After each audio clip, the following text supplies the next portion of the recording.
80% de acertos numa das provas mais difíceis de exatas da história da Receita Federal. No vídeo de hoje, você vai aprender com 5 passos comprovados, porém bem simples de entender, como que eu saí de uma nota de 40% no concurso de analista tributário, que foi uma prova relativamente simples, para 80% de acertos na prova de raciocínio lógico, matemática financeira, estatística e matemática básica de auditor fiscal da Receita Federal. Prova essa que foi considerada uma das mais difíceis de todos os tempos. Melhor do que isso, no final dessa aula eu vou disponibilizar um quadro, um esquema, sintetizando e resumindo cada uma das etapas que você tem que implementar para conseguir esse desempenho em qualquer prova de exatas. Não adianta pular para o final da aula para ir direto para o esquema, porque para entender o que tem naquele quadro, você precisa das informações que eu vou explicar para você ao longo dessa aula. Ok? Se você está efetivamente estudando raciocínio lógico, matemática financeira, estatística, mas não está evoluindo nelas como nas outras matérias, provavelmente você está considerando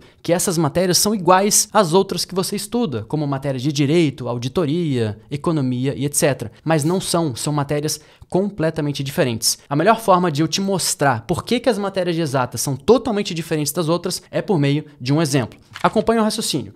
Olha essa questão aqui de direito constitucional. Entre os direitos e deveres individuais e coletivos, encontra-se pertinente que cada uma dessas alternativas é uma transcrição de algum inciso do artigo 5º da Constituição. Então, se você fez o seu dever de casa, que é ter estudado minimamente essa disciplina, cada vez que você ler uma dessas alternativas, você vai lembrar aqui, ó, do teor da Constituição. Quando você lê essa outra alternativa, você vai lembrar do teor aqui. Ninguém será obrigado a fazer ou deixar de fazer alguma coisa, senão em virtude de lei.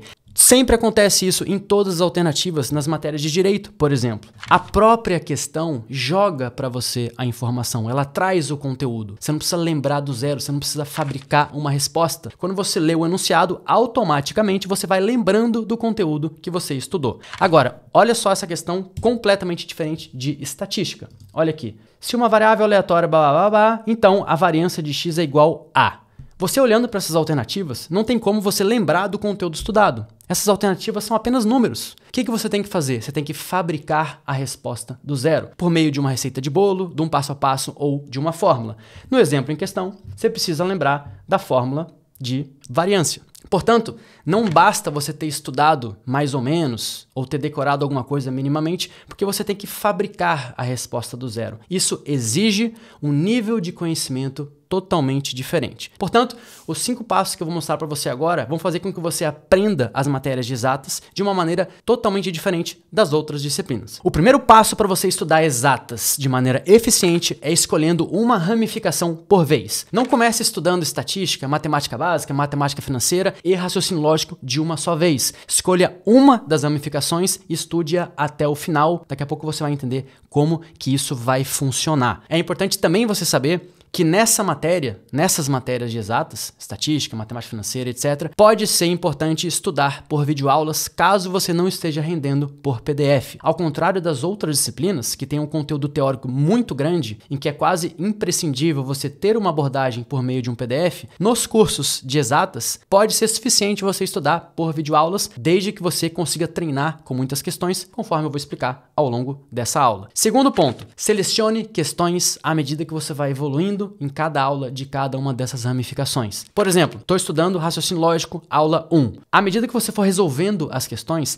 selecione questões com base no que eu chamo de princípio da representatividade. Isso nada mais é do que você ir selecionando questões que sejam diferentes entre si. Isso vai fazer com que você, a cada aula que você enfrentar, você vá selecionando questões para montar uma lista própria de questões para conseguir treinar no futuro. Por que isso é tão importante? Porque ao final de cada aula de um curso em PDF, geralmente há uma quantidade exorbitante de questões. Normalmente, nas matérias de direito, isso não é um problema tão grande, porque você não demora muito tempo para resolver cada questão. Mas nas matérias de exatas, você leva tempo, você precisa aplicar uma receita de bolo, uma fórmula, um passo a passo, então você precisa otimizar essas questões. E muitas dessas questões que aparecem ao final de cada PDF são questões repetidas, mera repetição de algo que já foi dado anteriormente. Então, você precisa filtrar, otimizar isso, formando a sua própria lista de questões à medida que você avança em cada uma das aulas de cada uma das ramificações de exatas. Terceiro passo, à medida que você for estudando cada uma das aulas de cada uma das ramificações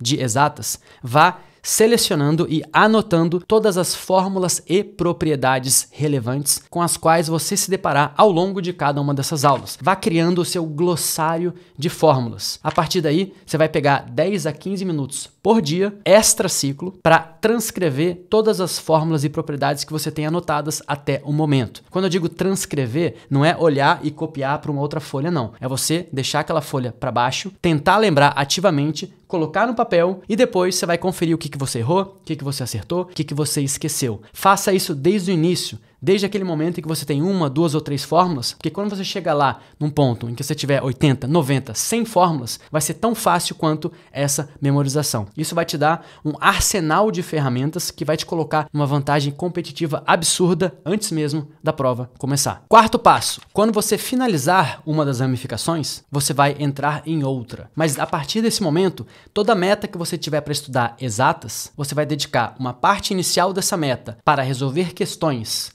da lista que você montou de todas as aulas da primeira ramificação e o restante do tempo você vai entrar em uma nova ramificação. Vou dar um exemplo. Vamos supor que você começou com raciocínio lógico propriamente dito. Aí você começou a estudar raciocínio lógico, estudou todas as aulas de raciocínio lógico e foi selecionando questões. À medida que você foi avançando em cada uma dessas aulas, terminou o raciocínio lógico, agora você vai entrar, por exemplo, em estatística. A partir desse momento, toda a meta de exatas que você tiver para estudar, você vai dedicar ali 10 a 15 minutos iniciais para resolver questões de raciocínio lógico, que foi o segundo passo, selecionar questões de cada uma das aulas de raciocínio lógico. Então você tem uma lista de questões que você vai trabalhar numa fração do tempo dessa meta e o restante do tempo você vai entrar na nova ramificação, que pode ser, por exemplo, estatística. Depois que você finalizar a segunda ramificação, assim você terá finalizado raciocínio lógico e estatística, é hora de entrar na terceira ramificação, por exemplo, matemática financeira. A partir desse momento, você vai dedicar 15 minutos iniciais da meta para resolver questões que você montou de raciocínio lógico, 15 minutos para resolver questões que você montou de estatística e o restante do tempo você vai dar andamento ao curso de matemática financeira. Quando você finalizar todas as ramificações, aí você vai dividir o seu tempo igualmente em cada uma dessas ramificações e trabalhar questões sortidas de cada uma dessas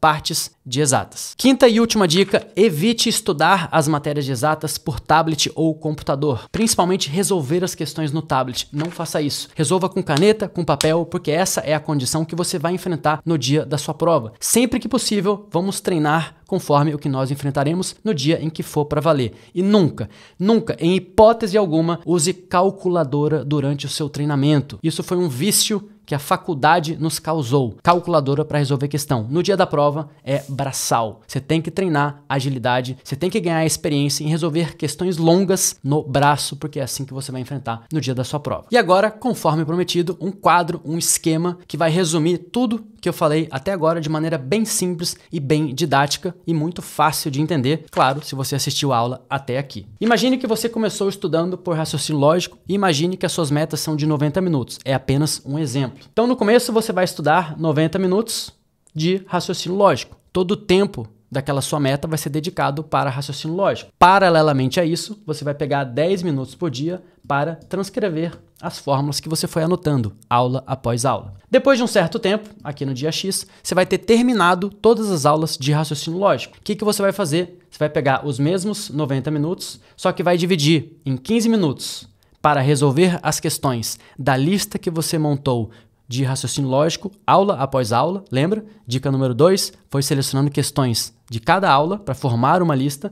E os 75 minutos restantes você vai entrar num curso de estatística, que é a próxima ramificação que você, hipoteticamente aqui falando, vai abordar. Depois de um tempo, você vai ter finalizado raciocínio lógico, vai estudar por questões, 15 minutos. Vai ter finalizado estatística, 15 minutos para as questões de estatística que você também selecionou aula após aula, e o restante do tempo você vai entrar numa nova ramificação, matemática financeira, lembrando que os 10 minutos de transcrição das fórmulas continuam. E no final das contas, quando você tiver finalizado raciocínio lógico, matemática financeira e estatística, supondo que essas sejam as 3 ramificações que você precisa estudar de exatas, você vai pegar a sua meta de 90 minutos e vai dividir em 3 partes iguais, 30 minutos para raciocínio lógico, 30 minutos para estatística e 30 minutos para matemática financeira, sempre separando 10 minutinhos para transcrição de fórmulas. Thomas, mas nesse ponto aqui eu vou ter tanta fórmula que eu não vou conseguir transcrever todas em 10 minutos. Não tem problema.